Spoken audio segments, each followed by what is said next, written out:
Corpus Christi resident Kevin Davis strangled his mother before hitting her in the head with a hammer, splitting her skull. Davis then swirled her brain around before sexually assaulting her corpse. Davis was sentenced to life in prison for the crime of a mom who he described as the best. In 2014, Kevin Jazreel Davis argued with his mother, 50-year-old Kimberly Hill, in the Corpus Christi, TX, apartment he shared with her and his sister, Destiny. On May 26th, Davis called 911, reporting that he'd just murdered his mother. Once at the police station, then 18-year-old Davis vividly detailed the day's events, sometimes with a smirk on his face. What he told detectives was gruesome and shocking. Kevin admitted bashing in Hill's head with a hammer, swirling her brain around, and then sexually assaulting her corpse. On the morning of March 27, 2014, Davis, bored and frustrated with life, told his mother he did not like people and that he wanted to commit suicide. Obviously caught off guard by the statement, Hill allegedly told her son that she could not stop him, that was what he wanted to do. Kevin later told police hearing this from his mother enraged him. It was then he decided to take her life. As Hill sat on the couch in the living room, Davis came up behind her, attempting to strangle her with a cord. Hill began screaming.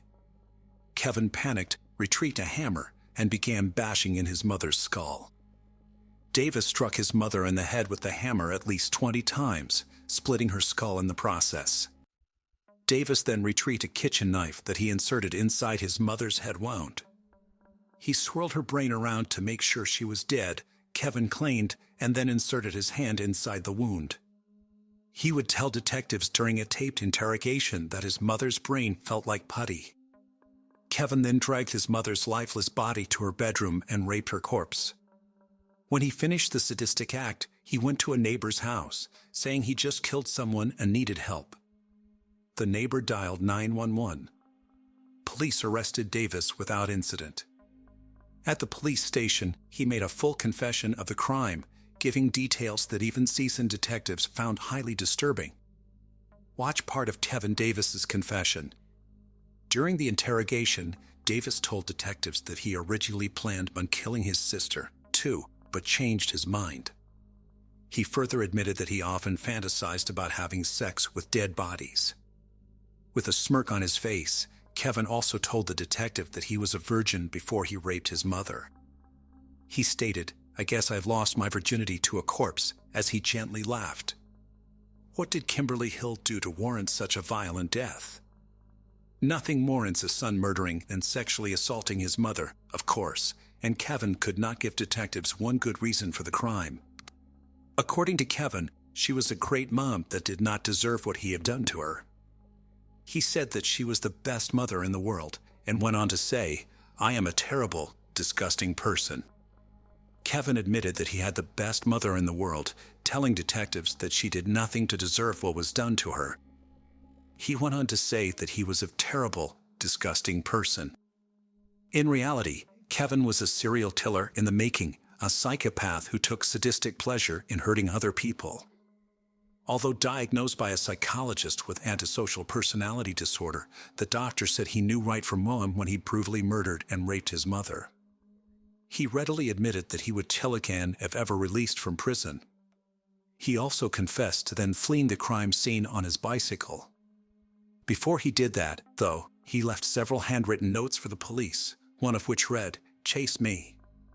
Sorry for the mess. KD." But after a while, he decided against leaving town and called 911 to report his mother's killing and his crimes. Despite admitting to the murder and making a videotaped confession, Kevin Davis pleaded not guilty to the charges in court.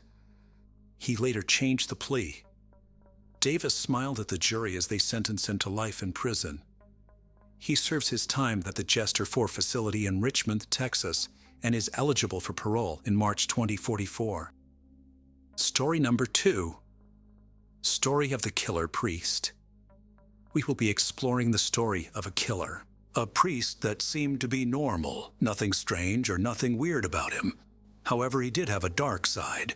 It turns out that not only was he a pervert, but he was manipulating people as he saw fit, especially women. And now, without further ado, let's dive into the story of Gore. We're going back in time in the 50s in France. And we need to take note that the church at that time had a very important place in people's lives. Especially in the countryside, the priests were almost as important as the mayors because they were representing a type of moral authority that many people listened to. And this was the case in the small village of Europe where this story took place. A town that had about 400 villagers, Gore was born on the countryside, and his family was very Catholic. They raised him so that he can have a career in religion as a priest, and even if that was not his first choice, that is exactly what he became. It is in 1950 that Guy became a priest at the Church of Europe. In appearance, this young man looked like the ideal priest. He was nice, friendly, kind, and very dynamic. Anything linked to religion, he did it very, very well. He had a lot of great ideas to help the village grow. He created a choir, a group to play in a theater piece. He did organize multiple excursions for the kids, and he was known to have created a soccer team for the boys of the village. The older people thought that it was very modern for him to bring all these items to the village, and the younger generation thought it was pretty amazing and appreciated the modern aspect that he brought to the town and to the religion. Dewar was apparently also a beautiful man, and the ladies found him very charming. Now, as I have mentioned at the beginning, underneath this whole angelic disguise guy was actually hiding a dark secret. His personality, he had a thirst for colel pleasure, and he was using his charm to get closer to the ladies. After a lot of perversity and manipulation, a lot of the women actually gave in, and none of the women spoke as they were afraid that no one would believe them and did not want to be seen as the shame of the village. It is in 1953 that things took a different turn for Guy Dyer, and an incident happened that changed the plan of the priest. A girl fell for his charm, and guess what happened? She became pregnant. Now, of course, the priest denies everything, and he says that he is not the father. He threatens the girl and says that if she does not stop, he will file a complaint for defamation. Now, having a high influence in the village, Guy says that this is nonsense, and it is impossible for him to be the father. And of course, having such an high influence, his followers believed him. He was even summoned in front of his superior, the bishop, to which he lied to you and denied the whole thing. And of course, this whole situation was shut down in reality. He was actually the father, and he actually took the girl to another village to give birth, where he convinced her to give away the child. And of course, that story was never heard of or told to the villagers, or we could say maybe presume that if people knew, they decided not to say anything, because the priests had such a high influence on the villagers that they did not want to go against him. Once the story died, Guy went back to his normal ways and kept manipulating the people like he did before. But there was another incident in 1956. Reen Faze, 19 years of age, got pregnant, and again by Guy Dyer. Contrary to the other women, Reen did not want to give away her child for adoption. Not only that, but she wanted to raise him in the village of the Uref, where the priest was terrified, and he was afraid that eventually the child would grow up and resemble him. He was also afraid that this woman would actually speak.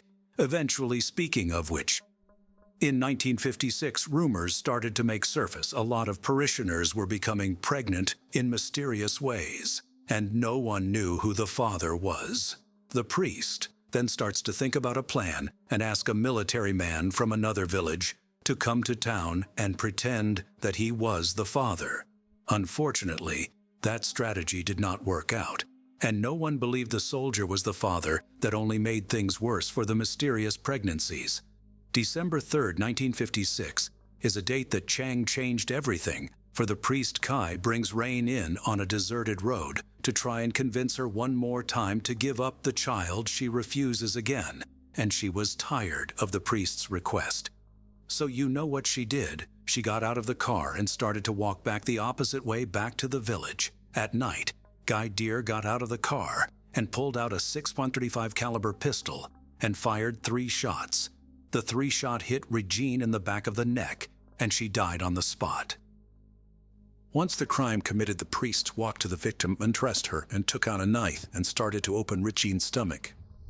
From her stomach he removed the baby girl that was still alive. The priest committed again an act that cannot be forgiven. He strangled the baby, stabbed it, disfigured it, and he did all the thinking to himself that, if the baby is massacred that way, there would be no DNA, if you want to call it that way, no DNA to trace the baby back to him.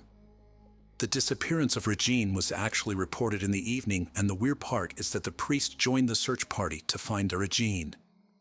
Can you imagine that situation? I mean, the killer is with you in the search party trying to find the person that he just murdered. Is it just me, or that is just like Twisted? The body was found very quickly, and because the priest was not an assassin, he didn't, think about cleaning up the crime scene, so it didn't take long for the cops to find the murder weapon, and they found the weapon casing that linked back to the priest. So the priest is now a suspect, and when asked during the interrogation, the priest denied everything. However, because of all the pressure he was getting, he just cracked and admitted everything.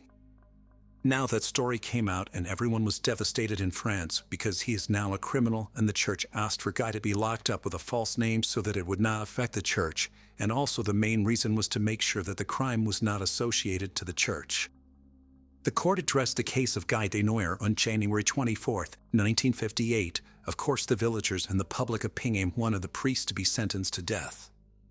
The life of Guy was defined as a person that did enjoy luxury, sexual relations, and admired his own authority, and on his side, the priest was asking forgiveness because he had no clue what he did wrong. The jury did provide their verdict, and for most, they said that he was guilty of double murder. Of course, there was Regine and the baby. However, they did not want to sentence him to death. The jury did not want to send someone associated to the church to the scaffold. The priest Guy Desnoyers was therefore sentenced to perpetrated work. Now that situation raised a lot of questions regarding the responsibility of the Catholic Church, and this is still a question that is being asked nowadays, especially for the priests who like other kids, if you know what I mean. There was an investigation that was done, and the report came up saying that the church knew the dark side that he was hiding before he was pronounced priest. His superiors noticed that he did not have a lot of faith, and he was not really a believer in Catholic religion. The investigation did show that before being priest in Europe, he was sent to Plymouth. While he was there, he did have a sexual relation with his parishioner, and instead of removing his status, they just transferred him to another city. Even there, his weakness for women did not stop, as he did have multiple sexual relations. You would think that the church would revoke his status, but instead he was just transferred to Europe, where the church was isolated and his temptations might be lower. But as we have seen, this was not the case. Desnoyers was released in 1972. After being detained for 22 years, he was the oldest prisoner of France. Once again, the church came to his help after he was released from prison. He was welcome in a monastery in Brittany, where he stayed there until he died on April 21, 2010, at 90 years of age. Now we go to story number 3. Family slaughtered at Wells Gray Provincial Park. The killer stalked the family while he let his violent fantasies run wild. 3 generations of a family left to go camping on August 2, 1982. They set up camp in the Wells Gray Provincial Park, located roughly 120 kilometers north of Kamloops in central British Columbia. They enjoyed several days of cloudy family time, picking berries during the day and gathering around the fire at night, having no idea that they were being stalked by a killer. Among the campers was grandparents Edith, 59, and George Bentley, aged 66. Their daughter Jackie, 41, and son-in-law Bob Johnson, 44. Also the Johnsons' daughters Janet, 13, and Karen, just 11. The Johnsons drove up with their daughters and pitched a tent for the girls. The grandparents brought a truck and camper where the adults would stay. The last anyone heard from the family was on August 6th, when Edith called another daughter. It would not be until August 23rd that the family would first be reported missing. Bob Johnson was due back at work on August 16th, but didn't show. After a week with no word from him, his company filed a missing persons case with the police. In spite of an extensive search, it didn't result in finding any of the family members. The biggest problems were the killer had a head start. With plenty of time to kill, get rid of the victim's bodies, and cover his tracks. The other, maybe even bigger obstacle was, no one knew exactly where the family was camping at. All anyone knew was that the family was camping in the Wells Gray area, which is massive. They had no idea where to even start, let alone being able to follow a trail to find the family. It would take 3 more weeks and a mushroom picker to find the family. On September 13th, the current discovery of the Johnsons' 1979 Plymouth was found. It had been burned beyond recognition as it set off to the side of a mountainside logging road. The car held the bodies of the 4 adults in the back seat and the 2 young girls in the trunk. The bodies were burned so thoroughly that when it came time to bury the family, they were all placed together in one child-sized casket. Through a forensic examination of the remains, it was determined they had been shot with a .22 caliber firearm. Locals were able to tell investigators where they had seen the family camped at. An examination of the area would turn up .22 casings, which helped identify the weapon used as a Remington pump-action rifle. What wasn't at the campsite was the truck and camper, the boat, and camping gear brought with the family, or any trace of the family at all. With no suspect in custody or even in sight, the media was pushing for answers. A tip came in that the family's truck and camper had been spotted. The witnesses said it was being driven by 2 French Canadians in central Canada. The media sprang into action, throwing this up as their headline and demanding the killers to be caught. In April, with still no leads, the investigators knew they needed to get creative. They reenacted what they believed was the crime scene for TV cameras and aired it across Canada. The next month, the police drove a replica Ford camper truck to Ontario and Quebec, in an attempt to draw awareness for what people should be looking out for. What it did instead was flood the investigators with over 13,000 tips and sightings of the replica vehicle. The reward was raised from $7,500 to $10,000 for information leading to the truck. None of the tips led to the discovery of the camper and truck. It would be found by sheer luck. 2 forestry employees were working on a logging road and stumbled across it. The camper had sat there on Trophy Mountain for 14 months, only a few kilometers away from the crime scene. The camper was burned out like the car holding the family's bodies. This left the authorities to believe they were looking for someone local to the Wells Gray area, and not 2 French Canadians as they had been searching for, since it was more likely that a local would know about the logging roads and the area in general. Taking a closer look at the person who lived closest to the crime scene led them back to David William Shearing, 24. They had received a tip about him earlier in the investigation. When they followed up, the tipster had quite a bit to tell them. A year earlier, Shearing had asked him about re-registering a Ford truck and how to repair a hole in its door. This was a tip that the police had never divulged. After finding the truck, it had a bullet hole in the door. After an interrogation by the Royal Canadian Mounted Police, Shearing confessed. He went so far as reenacting the murders for the detectives. He turned over evidence that he had stolen from the family and the murder weapon, the .22 caliber Remington rifle. The ballistic test would prove that this was the weapon used to kill the family. The same weapon that had been hanging on his wall the very first time the authorities went to ask him about the family, right after they had been reported missing. Maybe it was because his father was a prison guard or his brother was a sheriff. But Shearing wasn't suspected when first interviewed. In his confession, he gave details of how it all happened. He had first noticed the family when he set up camp, fixating on the 2 young girls. Then over the next few days, he watched their every move. On the night of August 10th, Shearing watched as the adults sat around the campfire and had seen the girls go into their tent for the night. From a distance, he took out the 4 adults with sniper shots. He said he then killed the 2 girls from their tent as they slept.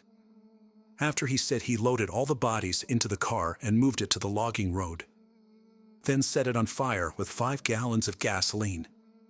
He then cleaned up the campground, removing the family's possessions, including the camper and truck.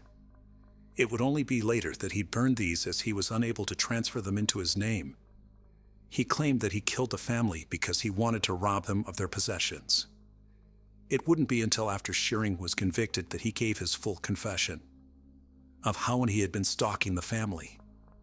It was the girls that he fantasized about having sex with that kept him interested. That's why after telling the adults, he kidnapped the girls and took them to his property nearby. There he raped and terrorized them for over a week.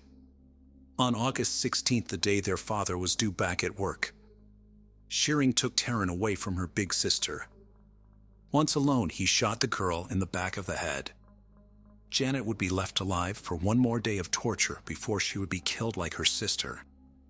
With the girls now dead, he took their bodies to the Johnsons' car where the other family members had been placed. He had actually only hidden the car in some bush.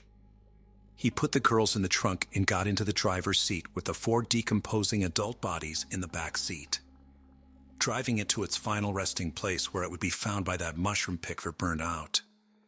David Shearing pled guilty to 6 counts of murder. Shearing was sentenced to life in prison with no eligibility for parole for 25 years. The maximum penalty for second-degree murder. This would be the first time that this sentence was handed out in Canadian history. David Shearing, who changed his last name to his mother's maiden name of Ennis, was first eligible for parole in 2008.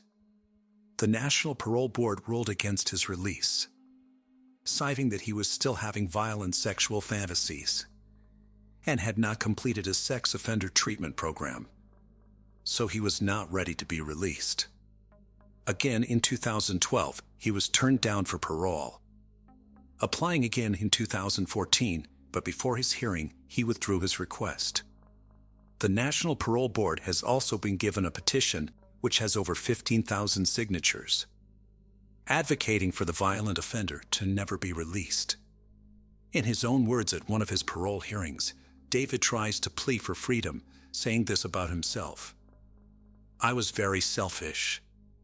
He is supported by his wife, that he married while in prison, Heather. The Sharp family lived in Victoria, Australia, a place with peaceful beaches and quiet suburban life. John Sharp, his pregnant wife Anna, and their adorable daughter Gracie seemed a happy family. But this image was soon shattered, leading to one of the most heart-wrenching cases in Australian history. In March 2004, the Sharp family home became a crime scene. Anna Kemp and her daughter Gracie vanished without a trace. Born on February 28, 1967, John Sharp grew up in a world familiar to many of us. A childhood marked by the usual ups and downs, aspirations shaped by the world around him, and the pursuit of happiness supported by his family. Raised in a community where neighbors knew each other by name and children played freely under the sun, John's formative years seemed filled with simple joys. As John transitioned into adolescence, those who knew him observed his evolution from a bright-eyed child into a quiet, somewhat introverted young man. Intelligent and courteous, yet always on the periphery as if watching the world from a distance. John was always there, but somehow apart, like he was searching for something he couldn't quite find among the people around him. It was during these formative years that John's path began to subtly diverge, laying the groundwork for the man he would become. His silent observations, the unvoiced thoughts simmering beneath a calm exterior, might have been the early signs of an upcoming storm. Anna Kemp, coming from New Zealand, brought with her the promise of new beginnings when she arrived in Australia. Her infectious smile and love of life touched the hearts of those around her, including John Sharp's. They met at the Commonwealth Bank of Australia, where they both worked. Anna was 4 years John's senior. Laughter shared over coffee and long walks along the beach culminated in their wedding day. Anna's spirit was a stark contrast to John's quiet introspection. Yet their paths were destined to intertwine, igniting a tragic sequence of events. Maybe it was the allure of opposites attracting that drew them together, or perhaps something deeper, a shared longing for connection, for being understood. They married in October 1994 and lived in various places around the Mornington Peninsula area of South Melbourne. The future seemed bright, filled with endless possibilities. But behind the joys of marriage, the initial signs of strain began to emerge. The arrival of a child brings a new dawn for a family, Gracie, born in August 2002, with her innocent eyes and radiant smile, became the center of John and Anna's world. Yet the joy of parenthood also brought new challenges, casting long shadows on their peaceful family life. Every home holds its secrets, its private sorrows and silent battles. For John and Anna, the dream of a happy family life in the suburbs of the Mornington Peninsula soon faced trials that tested their bond. Gracie was diagnosed with hip dysplasia, requiring a corrective orthopedic harness and causing her endless discomfort. Her early months were marked by relentless crying and sleepless nights, a situation that tested her parents to their limits. Once the harness was removed, problems with eating began, and her sleep issues persisted. Anna sought professional help for these challenges.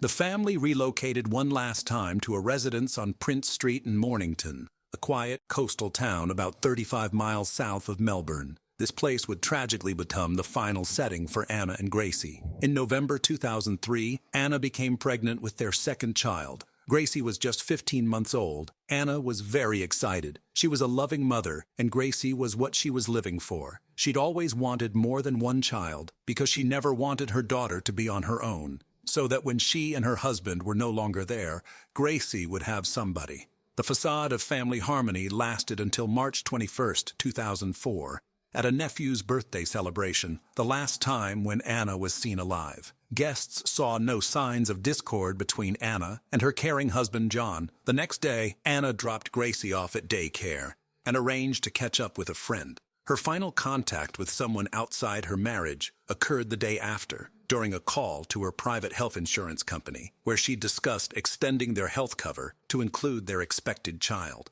Then John called Anna's friends to tell them she had left with another man and had left Gracie with him. He reached out to Anna's mother, claiming she had abandoned him for another man, and he was unaware of her whereabouts, though he anticipated she would return for their daughter within the week. He kept bringing Gracie to her daycare, telling the staff that he and his wife had parted ways, which meant Gracie wouldn't be coming back to the daycare. Anna's family received emails from Anna, and her mother received a bouquet of flowers from her daughter, but no phone call. The initial shock and confusion of Anna's friends and family quickly turned to worry. How could a devoted mother and her child simply disappear without a word?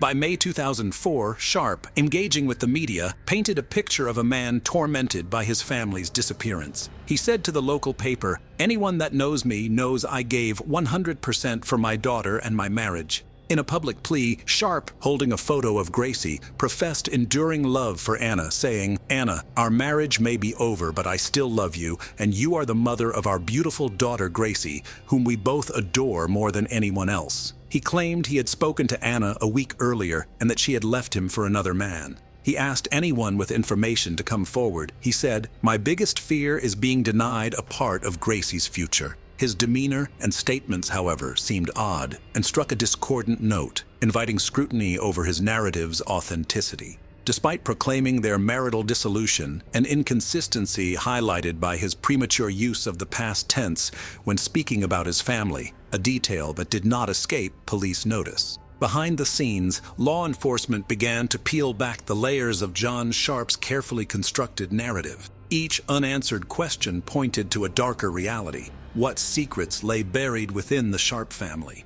Anna and her mother used to call each other every couple of days. When Anna missed several of her calls, she grew concerned. She called Sharp, who justified Anna's absence with weak explanations like being busy taking Gracie to daycare. This made her even more worried. Anna's devout Catholic beliefs and her unlikely affair and abandonment, initially without Gracie and at 20 weeks pregnant, fueled her family's distrust toward Sharp's account, further aggravated by the impersonal email and gift without any phone contact. Upon Anna's continued absence, her mother alerted the police in New Zealand and reported her daughter missing, prompting communication with the Mornington authorities. Confronted by the police, Sharp told them Anna got into a blue car and relocated to Chelsea with their daughter, denying any knowledge or involvement into their disappearance. The search for Anna and Gracie commenced with urgency. Missing persons officer Norel Fraser said detectives had to keep an open mind and not assume the mother and daughter were dead, as they had only been reported missing. She said Anna's bank account had been used intermittently and her phone was used once or twice. We kept thinking, is she alive? But as days passed, hope began to fade, replaced by a gnawing realization that the answers they sought might reveal a truth too painful to bear. Sharp quickly became the main suspect, since there was no evidence to support his statement. The investigation's pace quickened as new information surfaced. Friends and acquaintances came forward, their testimonies shedding light on the growing tensions behind the closed doors of the Sharps' home. One of the friends confessed. She mentioned they were going through a tough time. I never imagined it could lead to this. The investigators increased pressure on Sharp, trying to make him nervous so that he would make a mistake. He lived like a recluse and never had guests. Their family home was ominously quiet. John was followed by undercover officers to monitor his movements. Soon there was a breakthrough in the case. To mislead investigators, Sharp periodically utilized Emma's phone and bank card, crafting an illusion of her active presence across the southeast suburbs of Victoria. However, this charade crumbled under police surveillance, capturing Sharp's attempts to conceal evidence. The surveillance caught him on camera driving to Chelsea Beach and pulling a white plastic bag from the bush next to the public toilet. He took out Anna's phone from the bag and made a call. Then he withdrew some cash from the nearest ATM. After that, he disposed of the bag with the phone and card by putting them into a trash can in Mount Martha. He then drove home and called the missing persons unit, telling them that his wife had just called him and withdrawn cash from their joint account. But the team already knew exactly what had happened. The evidence was irrefutable, pointing to a conclusion that was unthinkable. Not having enough evidence to charge Sharp with murders and being unable to determine his motive, the investigators hoped that he could lead them to the bodies. But as days passed with no action from Sharp, the decision to arrest him was made. On June 10th, Sharp faced another round of questioning by the authorities. He persisted that Anna had willingly departed on March 23rd. However, the investigators remained skeptical, noting his emotional detachment regarding his wife's supposed affair and subsequent departure with their daughter. Discrepancies in Sharp's timeline emerge. The man who claimed ignorance now appears as a master of evasion. Norel Fraser said about Sharp, I don't think anybody would know how John felt about anything. He was a closed book. He was very insular. He was a loner. He didn't show any emotion. He showed no personality. The investigators thought of another way to get his confession. They invited his parents and showed them the footage of John on Chelsea Beach, and then asked them to talk to their son. It is the presentation of an undeniable piece of evidence that marks the turning point in the investigation. An hour after his parents left, John began to talk as he realized the inevitability of his situation. His final barriers of denial and self-preservation eroded, revealing the truth of his psyche, a man ensnared by his own darkest impulses. What turned his heart so cold that he became a stranger even to those who thought they knew him best? Sometimes the greatest dangers lurk in the places we expect the least. Sharp's confession laid bare the reality of what transpired within the walls of the Sharp home. He told police he had fantasies of murdering his wife for several months before ultimately killing her. Adjusting to life with a baby, sleepless nights, financial pressures, and the routine of daily life added layers of complexity, pushing the family to a breaking point. Sharp explained that he killed Anna because she was controlling and moody and was getting on his nerves. Their marriage was unhappy. Sharp perceived his wife's assertive personality as undermining his masculinity. He stated Anna used to wear the pants in the family. Sharp told the investigators that Anna's pregnancy was a surprise to him. He didn't want another child and viewed the new pregnancy as an additional burden, harboring resentment towards Anna and their unborn child in silence, instead of voicing his concerns. He even questioned if it was his child at all. John was self-employed as a conveyancer. The financial responsibility of a growing family overwhelmed him. He seemed withdrawn. Anna was trying to bridge the growing distance between them. But as she reached out, John's retreat into himself became more pronounced. With each passing day, John became more distant, a prisoner of his own mind, ensnared by thoughts he could not share and feelings he could not express. Anna fought to keep her family together, unaware of the darkness taking hold of her husband's heart. The chasm between John, isolated in his thoughts, and Anna, attending to the needs of their home and children, widened, filled with unsaid words and unacknowledged fears. Anna found herself facing a wall of silence, her efforts met with indifference, or worse, hostility. Sharp made an unexpected and ominous purchase in early 2003, a high-powered spear gun from a Sport Philip Marine in Mornington, an interest he had never before expressed. This marked the beginning of a dark and tragic chapter. Sharp dedicated countless hours to mastering the spear gun in their backyard, familiarizing himself with its mechanics. In the days that followed, a domestic dispute escalated into an unimaginable horror. Gerald Kemp, Anna's brother, told reporters that in February 2004, Anna had an ultrasound to determine their baby's gender, but Sharp did not even bother going to the doctor's appointment with her. Upon her return, she anticipated her husband's eagerness to learn about the baby's gender, only to find he showed no interest and didn't even ask her. Distressed by his apathy, Anna confronted Sharp, warning him that if he continued to be indifferent to their daughter and the unborn child, she was going to leave him. They went to bed at around 9 or 10 p.m. Anna quickly fell asleep, while John stayed awake, consumed by their argument and the overall dissatisfaction with their marriage. Eventually, he stepped out to the backyard garage, retrieving the spear gun that he didn't use outside of his target practice sessions. In a chilling sequence of events, Sharp crept back into the room where Anna was sleeping peacefully, coldly aiming a charged spear gun at her while their 20-month-old daughter lay asleep in her bed. The first shot did not end her life, as she was still breathing, and with a grim resolve, he reloaded and fired again, this time fatally wounding Anna and the unborn child she carried. Afterward, he covered her with towels and retreated to sleep the rest of the night on the sofa downstairs. The next morning, Sharp tried to remove the spears, but managed to remove only the shafts. Completing this grim task, he then dropped off Gracie at her daycare,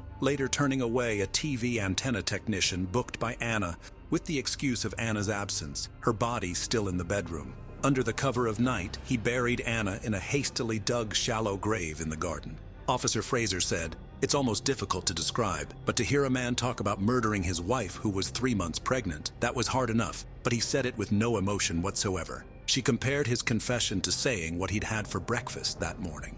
In the days that followed, Sharp took Gracie and revisited the marine supply store for another spear. He said, "I was thinking of taking care of Gracie by myself, and just amongst all this madness, that's when I lost the plot." When asked why he killed Gracie, he said, "I don't really know," and called it irrational madness. Sharp told the police, "You know what you're doing is sort of insane, but there's just this weird part of you that's almost unstoppable or something. You're almost like an automatic pilot sort of thing. I can't really remember much of what I thought of anything, just apart from the sort of crazy sensation. It was totally emotional." He said that for the next 4 days, voices in his head debated Gracie's fate. A few days after the murder, he started thinking Gracie needed to be with her mum. "It was sort of in and out of my head all week. I could hear things going through my head. The voices saying, 'You can't do it, you can do it, you've got to do it.' Every option was coming up." On March 27th, after putting Gracie into her cot, Sharp drank a few glasses of whiskey and cola, confessing that he did this to numb his senses for what he was about to do. Then he went to the garage. Armed once again with the spear gun, he inflicted unimaginable terror on Gracie, who endured multiple shots before her tragic death at her father's hands. Same as Anna, Gracie didn't die at once. After the 4th shot, she was dead.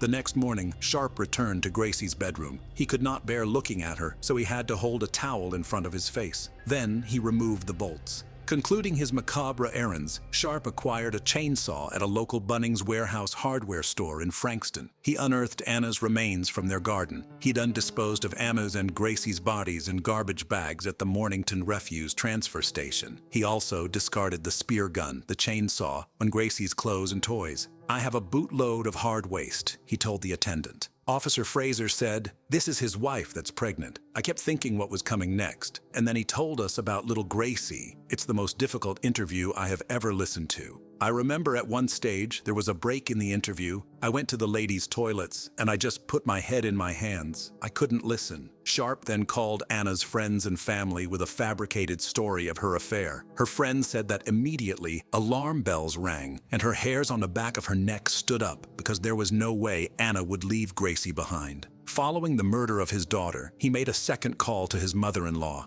telling her that Gracie was now with Anna in a bigger and better place. At his residence, Sharp crafted an email from Anna to her family in New Zealand to convince them she was fine.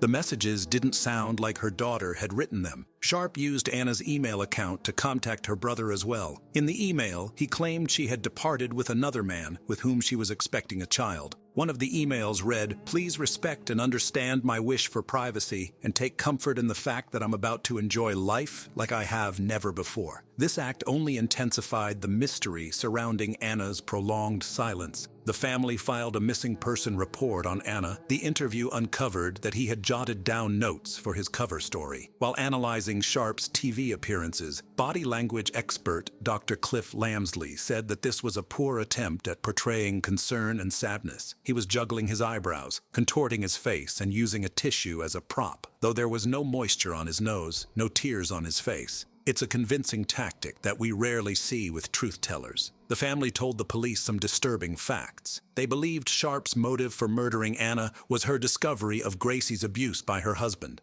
Although there was no evidence to support this theory, Sharp had a history of abusing the children of family and friends. Anna didn't know this before marrying him. One relative said, "We reckon she caught him. We think that's why he killed her." When one of Sharp's former victims became an adult, she confronted him about the abuse. In response, Sharp called her a derogatory name and told her she deserved it. The victim was tormented by the thought that reporting it earlier could have prevented the murders. Anna's brother later said that after the couple's honeymoon, she told her mother about their marriage. "I think I've made a mistake." Her brother remarked, "She just carried on with the mistake. She said there was no passion or love." Nevertheless, the couple continued their life together. An exhaustive 3-week search at a landfill in Mornington eventually led to the discovery of both Anna and Gracie's remains. Narelle Fraser was a member of Victoria Police for almost 30 years. One case she will never forget is the Mornington Monster. During the search, she spotted a blue bag. She opened it, but saw a kitchen glove, so the search continued. However, she had a gut feeling that something was wrong, so she returned to the bag.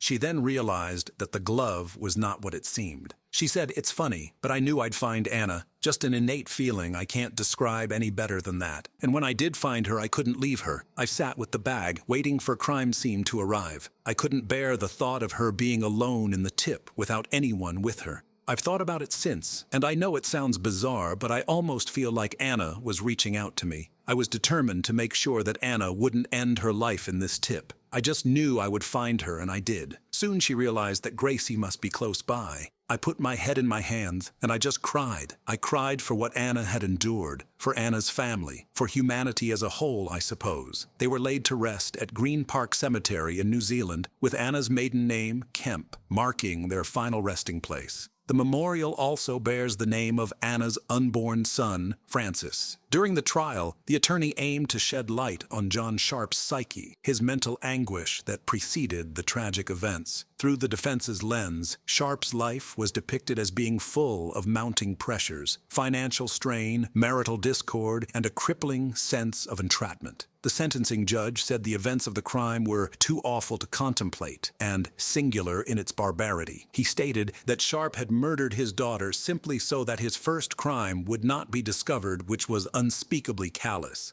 Forensic psychologist Carrie Dane said, "John Sharp was a quiet man, a shy man. Another way of looking at this was that he was actually quite socially inept. He didn't have much in the way of communication skills. He didn't have a lot of emotional intelligence." Psychiatrist Dr. Lester Walton had described Sharp as dependent, passive, and a retiring individual who was unable or reluctant to confront problems. Sharp believed the only way of solving his marriage difficulties was to kill his wife. The Mornington Monster pleaded guilty to the murders committed against both Anna and Gracie, receiving 2 consecutive terms of life imprisonment for each, without eligibility for parole before 33 years. He will be eligible for parole in 2037. Sharp wept like a baby on hearing the verdict. He is kept under protective custody while serving his sentence, as he faces life threats from other inmates. Sharp's elderly parents said John's crimes were horrific. He has given himself a life sentence for what he has done, and he will live with this for the rest of his life.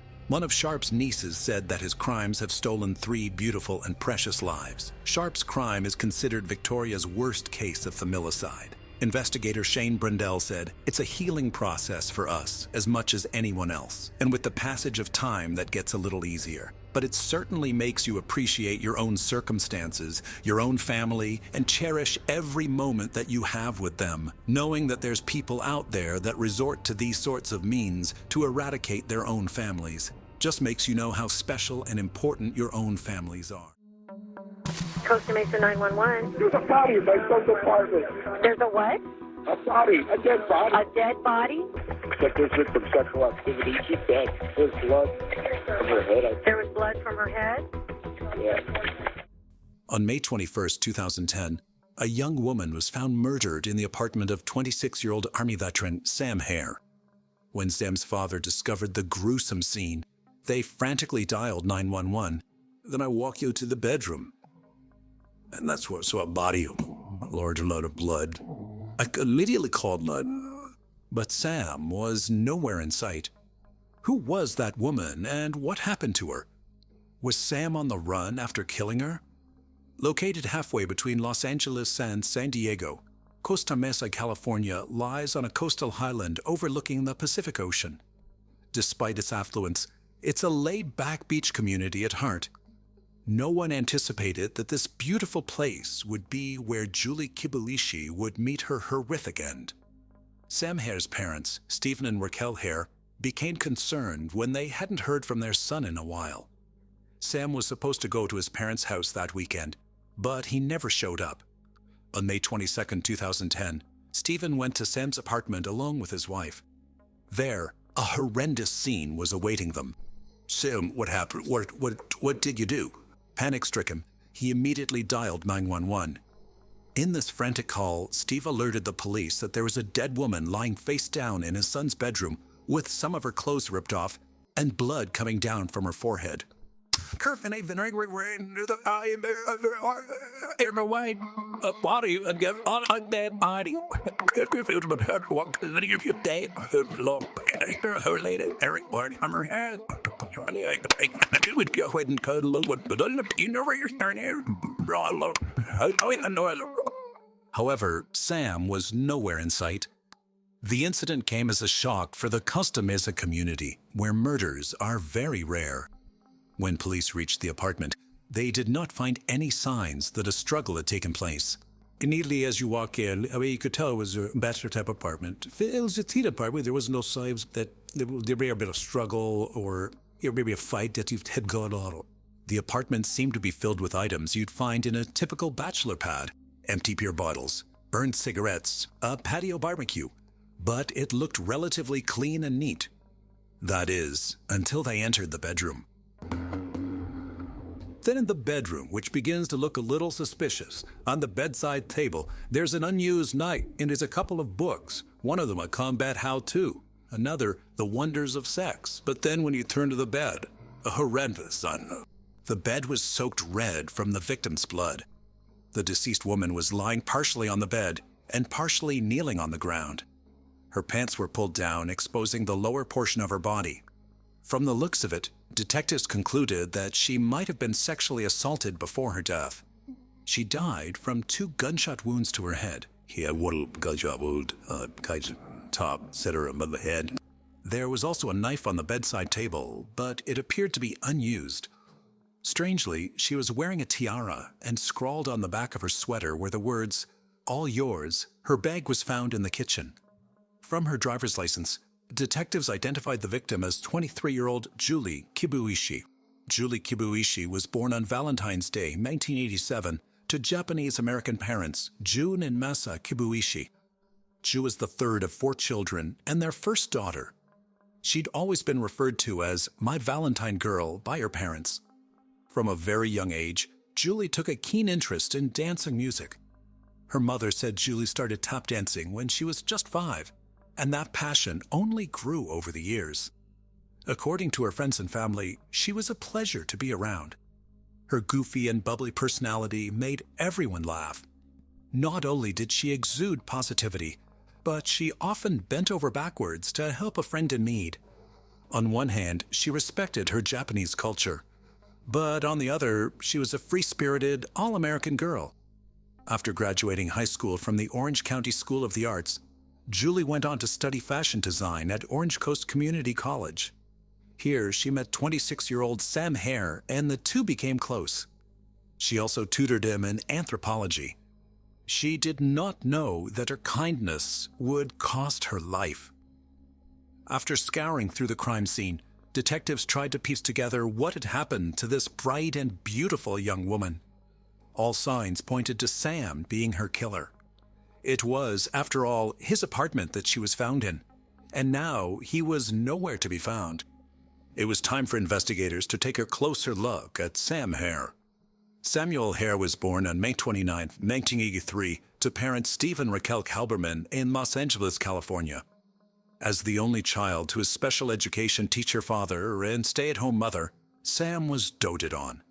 He was very close to his parents, visiting them often even after he'd moved away. Although Sam's physical stature was big and strong, his friends described him as a big teddy bear. He was a fun-loving and easygoing guy. At a very young age, Sam had enlisted in the United States Army and served a tour of duty in Afghanistan and in Germany with 173rd Airborne. After 3 years, he was discharged and returned to Southern California, where he was born and raised, to attend college on the GI Bill. He wanted to finish college and then re-enlist in the Army as an officer. With that goal in mind, Sam Hare enrolled himself in Orange Coast Community College, where he formed a friendship with Julie, who was 3 years younger than him. But just like many war heroes, Sam developed PTSD from the 3 years he served in the Army. Had he somehow snapped and committed the crime in a moment of passion? As Sam was nowhere to be found, detectives concluded that he was most likely on the run after murdering Julie in his own apartment.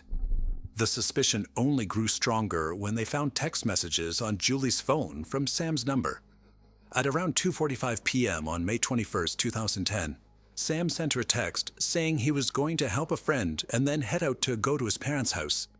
However, just 2 hours later, his tone changed when he sent her a couple of texts begging her to come to his place. From the tone of the messages, Sam seemed like a man in trouble. He was clearly upset about something. As a concerned friend, Julie agreed to meet Sam. She said she'd be there for him like a family. While Sam's family was dumbfounded by the findings and worried that his life was in danger, these texts made him look more guilty to the investigators.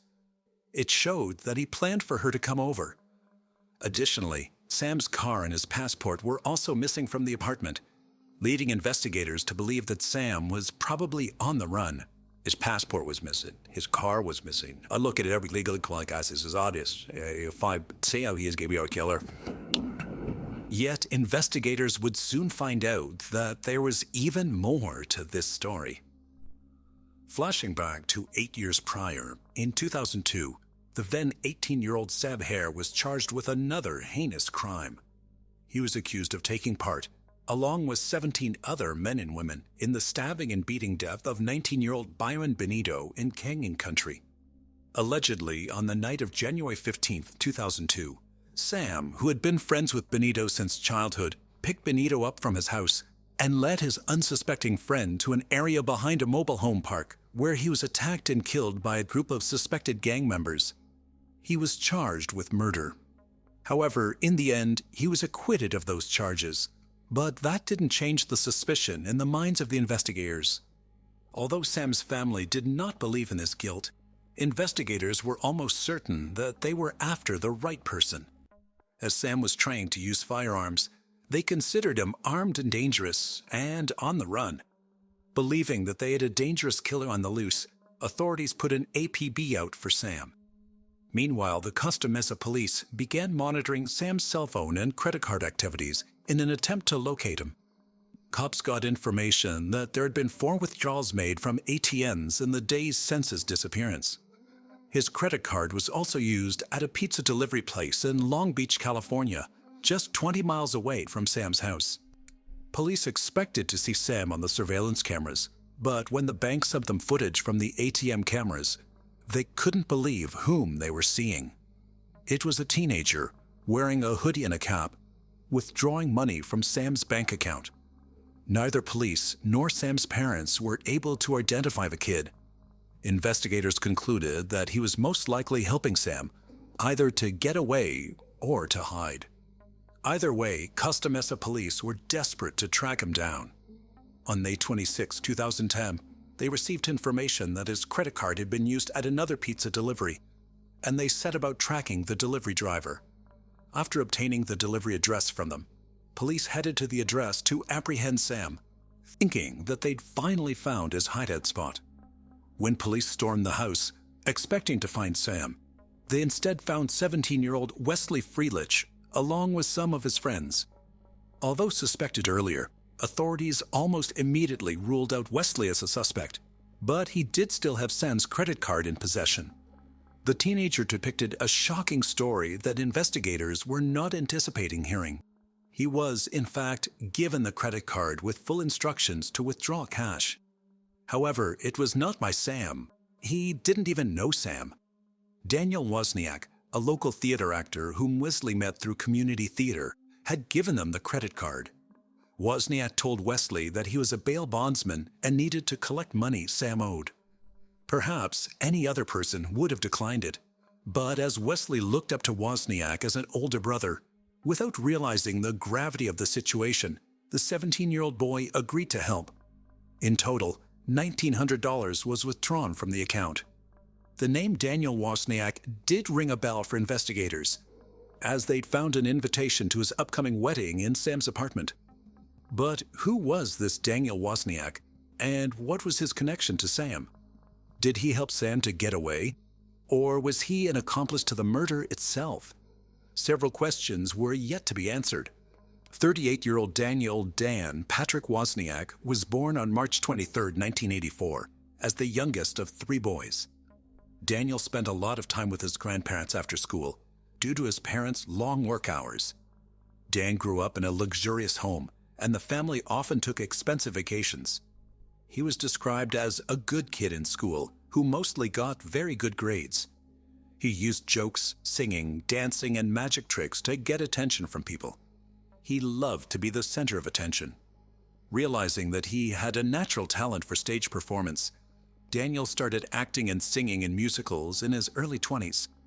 He was pretty casual about his plans for the future. He could never hold a job for long, which forced him to move from job to job with very low pay. However, as years passed, he kept his passion for acting alive and continued to work in theater. It was here, in one of his musicals, that he found the woman of his dreams, a fellow actress. After briefly dating, they decided to marry.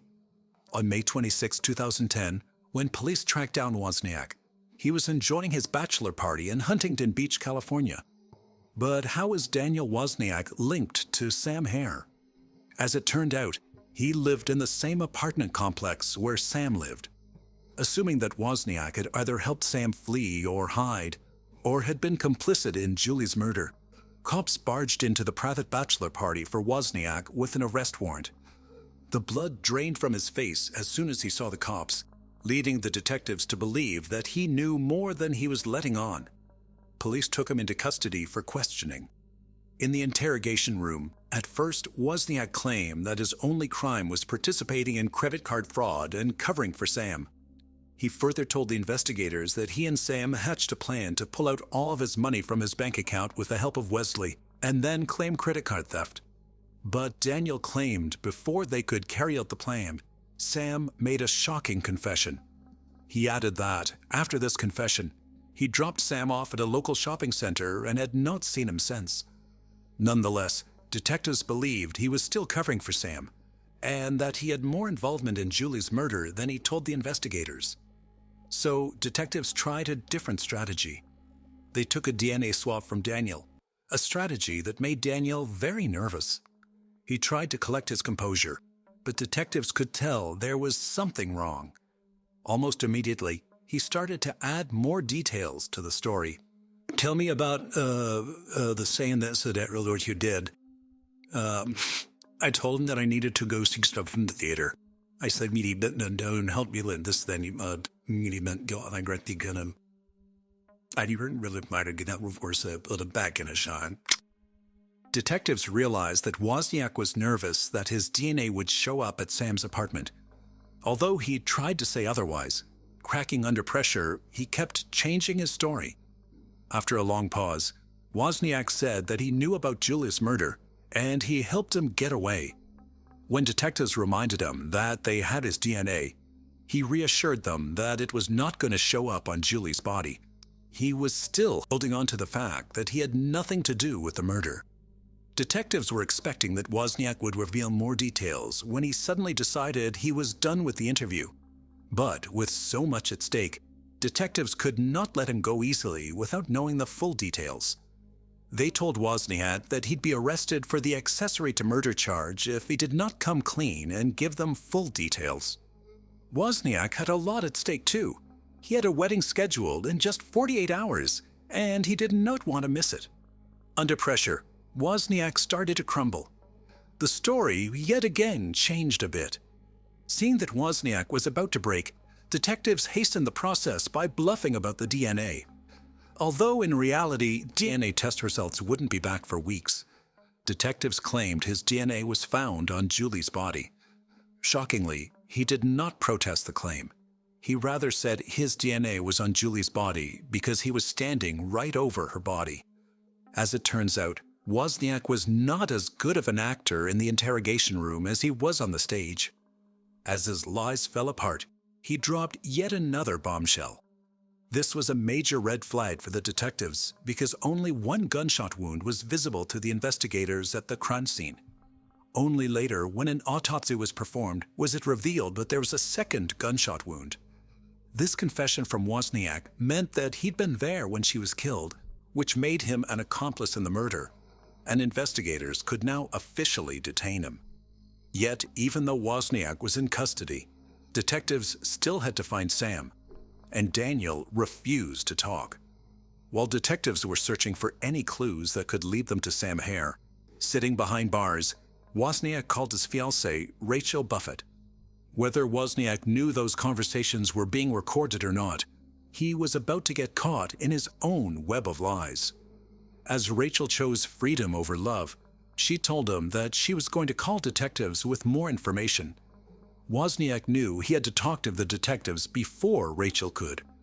Suddenly, he was in a panic, desperate to strike the deal with the detectives that he refused only hours before.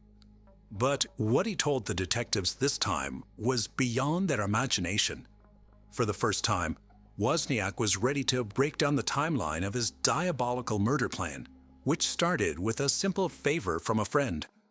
On the fateful day of May 21, 2010, Wozniak asked Sam, who considered him a good friend, to help move some boxes at the Los Alamitos Theater attic in a local military base. While Sam was busy moving the boxes in the attic in a knelt-down position with his back turned to Wozniak, the cold-blooded monster pulled out a gun and shot him in the head once.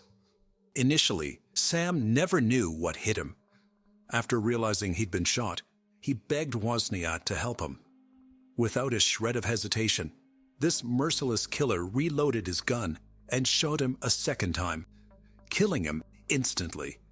After killing Sam, he was still not finished. In a cold and composed manner, he did the unthinkable by texting Julie from Sam's phone and luring her to Sam's apartment. In the utmost callousness, he left Sam's body in the attic and went to perform his play, laughing, singing, dancing, as if he did not just murder an innocent man and lure another to the same fate. Later in the night, Wozniak snuck into Sam's apartment, and once Julie was inside the apartment, he shot her 2 times in the head. He then staged the crime scene to make it look like Sam fled after assaulting and killing Julie in his apartment. However, he still needed to make sure that no one found Sam.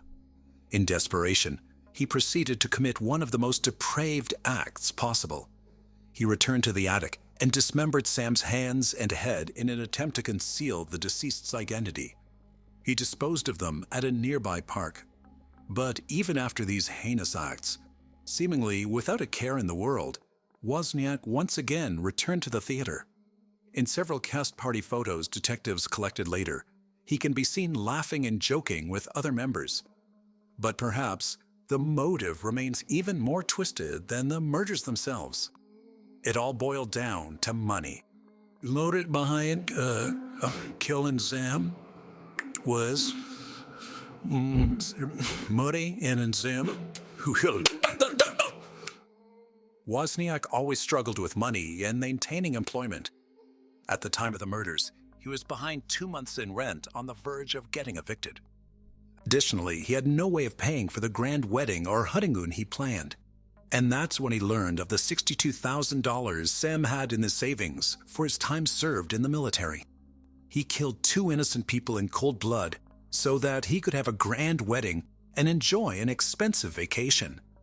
If the confession was not enough, police found the evidence bag that Rachel talked about on the phone with Wozniak, thanks to Wozniak's brother, Tim. Tim had instructions to get rid of the bag, but he instead threw it over the fence at his parents' house. That backpack was filled with incriminating evidence, including Sam Hare's financial details, passport, his bloody clothes, and, most damning of all, the murder weapon. Wozniak's DNA was all over the items, suggesting that he, and he alone, committed the double homicide. There was a cornucopia of others, the DNA, expedited shell cases, the victim's financial information, everything a prosecutor could ever warrant, and of course that also led us to the murder weapon himself. On December 16, 2015, at the end of his trial, which lasted just 5 days, Wozniak was found guilty of 2 counts of first-degree murder. On January 11, 2016, after only 1 hour of deliberation, in what's described as one of the shortest death penalty deliberations, the jury recommended the death penalty to a very deserving Daniel Wozniak. On September 23, 2016, the judge sentenced him to death. It seemed like there was no end of deception in this case.